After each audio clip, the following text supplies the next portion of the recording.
Indian Premier League 2024 match number 58 Punjab बनाम बेंगलुरु के बीच यह मुकाबला आज धर्मशाला में खेला जाएगा। अगर दोनों ही टीमों को सुपर फोर की रेस में बने रहना है तो आज के मुकाबले को जीतना जरूरी होगा। जौन सी टीम आज के मुकाबले को जीतती है तो प्ले ऑफ में बने रहने की आसार बनी रहेगी। वही जौन सी टीम आज के मुकाबले को हारती है तो मुंबई की तरह ही लगभग टूर्नामेंट से बाहर हो जाएगी। ऐसे में आज के मुकाबला करो या मरो जैसा हो चुका है दोनों ही टीमों के लिए। लेकिन डू एंड डाई मुकाबले में आरसीबी के कप्तान फाफ डू प्लेसी ने पंजाब किंग्स को धूल चटाने के लिए आरसीबी के 11 धुरंधर की घोषणा की है, जो कि कुछ इस प्रकार से होगी। जैसा कि हम और आप जानते हैं कि धर्मशाला के पिच को देखते हुए कप्तान फाफ डू प्लेसी ने पंजाब के खिलाफ आरसीबी के प्लेइंग 11 में ऐसे ऐसे खिलाड़ियों को शामिल किया है जिसे देख करके पंजाब किंग्स के कप्तान सैम करन सदमे में पड़ गए। आखिरकार कप्तान फाफ डू प्लेसी ने आरसीबी की प्लेइंग 11 में कौन से खतरनाक 11 खिलाड़ी को शामिल किया, चलिए सब कुछ बताते आज के इस धमाकेदार एवं इंटरेस्टिंग वीडियो में। यहाँ दोस्तों, जैसा कि हम और आप जानते हैं कि आरसीबी की टीम पॉइंट टेबल में 7वें स्थान पर है, तो वही पंजाब की टीम पॉइंट टेबल में 8वें स्थान पर है। यानी दोनों ही टीमों का इस सीजन का आज ब्राह्मा मुकाबला होने वाला है। लेकिन दोनों ही टीमों की हेड टू हेड कंपैरिजन की बात करें तो दोनों ही टीमों की हेड टू हेड कंपैरिजन में पंजाब की टीम का पलड़ा भारी दिखाई दे रहा है। वैसे भी आज का मुकाबला धर्मशाला के खूबसूरत स्टेडियम में खेला जाएगा। जी हाँ दोस्तों, हिमाचल प्रदेश क्रिकेट एसोसिएशन धर्मशाला में यह मुकाबला शाम के 7:30 बजे से खेला जाएगा।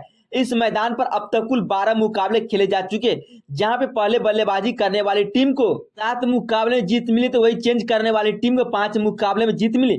ऐसे में आज के मुकाबले टॉस जीतने वाली टीम इस ग्राउंड पर पहले बल्लेबाजी करना ही पसंद करेगी।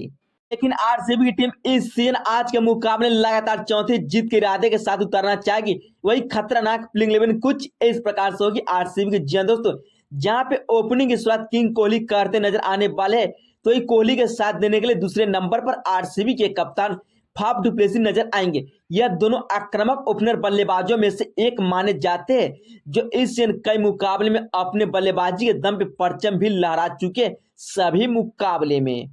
यहाँ पे यह दोनों बल्लेबाज पिछले मुकाबले में गुजरात के खिलाफ आंधी तूफान के अंदाज में मुकाबले को चेंज करते नजर आ रहे थे। जी दोस्तों, दूसरी इनिंग में ये दोनों बल्लेबाज आक्रामक अंदाज में बल्लेबाजी करना शुरू कर दिया था और नतीजा ये निकला कि आरसीबी की टीम उस मुकाबले को 13वें ओवर तक आते आते मुकाबले को जीत करके अपने नाम कर ले। साथ ही साथ पॉइंट टेबल में भी बहुत ही बड़ा उलटफेर करके सीधा 10वें स्थान से सीधा 7वें स्थान पर जा चुकी है। लेकिन आज के मुकाबले में अगर आरसीबी के यह दोनों बल्लेबाज चल जाते हैं तो आरसीबी की टीम आज के मुकाबले फिर से मुकाबले को जीतते हुए नजर आ सकते हैं, क्योंकि ओपनिंग जोड़ी पर सबकी निगाहें टिकी होती है आरसीबी की। जहां पे किंग कोहली इस सीजन इस टूर्नामेंट में सबसे ज्यादा रन बनाने वाले खिलाड़ी। जी दोस्तों, 11 मुकाबले में कोहली के बल्ले से 542 रन देखने को मिल चुका है। तो वही कप्तान फाफ डू प्लेसी भी पिछले मुकाबले में 250 नहीं बल्कि 350 के स्ट्राइक रेट से बल्लेबाजी करते नजर आ रहे थे, वो भी गुजरात के खिलाफ। अगर फिर से यह दोनों बल्लेबाज आज के मुकाबले कम से कम 7 की सदारी कर देते तो आरसीबी की टीम एक मजबूत स्थिति में पहुंच सकती है। तो इन सभी के अलावा मिडिल ऑर्डर में तीसरे नंबर पर विल जैक्स पारी जेवाली संभालते नजर आएंगे, जो इस सीजन अभी तक अपने बल्लेबाजी के दम पे कहर मचाते नजर आ रहे। जी हाँ दोस्तों, एक मुकाबले में तो शतक जड़ दिया था, जहां पे ऐसा लग नहीं रहा था कि विल जैक्स इस मुकाबले शतकीय पारी खेल सकता है। उस मुकाबले में अनहोनी को होनी कर दिया था विल जैक्स ने अपने घातक बल्लेबाजी के दम पे। तो तीसरे नंबर पर विल जैक्स खेलते नजर आने वाले हैं। तो चौथे नंबर पर रजत पाटीदारी फिर से प्लेइंग 11 का हिस्सा होंगे, जो कई मुकाबले में अपने आक्रामक एवं अनोखे अंदाज में बल्लेबाजी के लिए जाने गए। साथ ही साथ 20 से 25 गेंदों में ऐसी पारी खेली जो आरसीबी को सभी मुकाबले में यादगार बनाकर चला गया। इसलिए तो रजत पाटीदार को एक महान बल्लेबाजों में से एक माने जाते, जो पिछले 4 मुकाबले से 3 मुकाबले और शतकीय पारी खेला। जी हाँ दोस्तों, आप ऐसे बल्लेबाज को बाहर कर ही नहीं सकते, क्योंकि हर मुश्किल वक्त में बल्लेबाजी करना जानते स्पिनर को तो यह देखना नहीं चाहते। जी हाँ दोस्तों, इनके सामने जब स्पिनर आती है तो स्पिनर गेंदबाजों की रूह कांप उठती है, क्योंकि यह एक ओवर में 4 से 5 छक्के भी जड़ने की काबिलियत रखते हैं। 5वें नंबर पर ऑलराउंडर कैमरन ग्रीन फिर से आज के मुकाबले खेलते नजर आएंगे।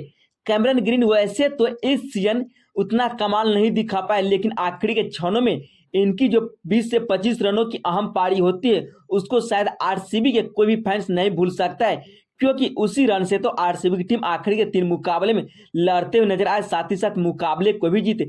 ऐसे में आज के मुकाबले डू एंड डाई का है। ऐसे में क्या आज कैमरन ग्रीन हावी होते हुए नजर आ सकते हैं बल्लेबाजी के साथ साथ गेंदबाजी से भी। तो इनके अलावा छठे नंबर पर ऑस्ट्रेलिया के ही स्टार ऑलराउंडर ग्लेन मैक्सवेल फिर से प्लेइंग 11 का हिस्सा होंगे। साथ ही साथ तो पिछले मुकाबले में अपने बल्लेबाजी के दम पे पूरी तरह से खामोश नजर आए थे, लेकिन हमें उम्मीद है कि आज के मुकाबले आरसीबी के लिए उतना ही जितना जरूरी है, जितना कि किसी भी फाइनल मुकाबले किसी भी टीम को पहुंचना रहता है, उतना ही आज के मुकाबले में ग्लेन मैक्सवेल अपने बल्लेबाजी के दम पे परचम लहराते हुए नजर आ सकते हैं। वैसे तो इनसे इस सीजन गेंदबाजी उतना नहीं कराया गया, लेकिन बल्लेबाजी से आज सबकी उम्मीद होगी आरसीबी की फैंस की। क्या आज उस उम्मीद पर ग्लेन मैक्सवेल खड़े हो पाते हैं, यह देखने वाली बात होगी। लेकिन 7वें नंबर पर विकेट कीपर बल्लेबाज दिनेश कार्तिक खेलते नजर आते हैं, जो हर मुकाबले फिनिशर का भूमिका निभाते नजर आते हैं। जी हाँ दोस्तों, पिछले मुकाबले में आपने देखा होगा जहां पे आक्रामक शुरुआत के बावजूद भी आरसीबी के सभी बल्लेबाज घुटने टेक देते, लेकिन दिनेश कार्तिक एक छोर से टिके हुए थे और आखिर तक मुकाबले को फिनिश करके ही वापस आए। दिनेश कार्तिक को इसी नाम के लिए जाना जाता है और उस उम्मीद पर खड़े भी उतरते नजर आते, हर मुकाबले को फिनिश कैसे किया जाता है। दिनेश कार्तिक के अलावा शायद कोई दूसरा आरसीबी के बल्लेबाज इस बात को नहीं जान सकता, क्योंकि हर मुकाबले में पूरी जीव जान लगा देते हैं मुकाबले को जिताने में दिनेश कार्तिक। वैसे तो 8वें नंबर पर 2 खिलाड़ियों का नाम आता है। पहला नाम सुप्रील सिंह का आता है तो दूसरा नाम महिपाल लुमरो का आता है, लेकिन इन दोनों में से किसी एक को ही आरसीबी की प्लेइंग 11 में मौका मिलने वाला है, क्योंकि आज के मुकाबले आरसीबी के लिए जीतना जरूरी होगा।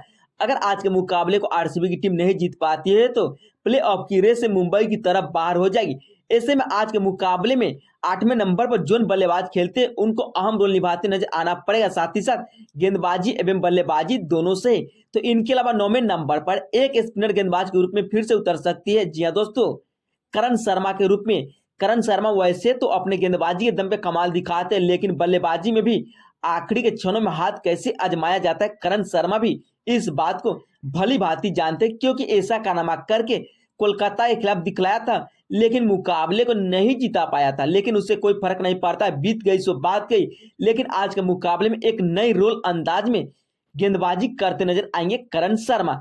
तो 10वें नंबर पर मियां मैजिक मोहम्मद सिराज होंगे, जो पिछले मुकाबले शुरुआती की ओवर में गुजरात के बल्लेबाजों की कमर तोड़कर रख दी थी। हमें उम्मीद है कि अगर आज के मुकाबले मियां मैजिक मोहम्मद सिराज की गेंदबाजी चली तो आरसीबी को मुकाबले जीतने से कोई नहीं रोक सकता है, क्योंकि अगर सिराज जिस मुकाबले शुरुआती के ओवर 2 से 3 विकेट ले लेते हैं तो उस मुकाबले में आरसीबी की उम्मीद लगभग 90% जीत की हो जाती है।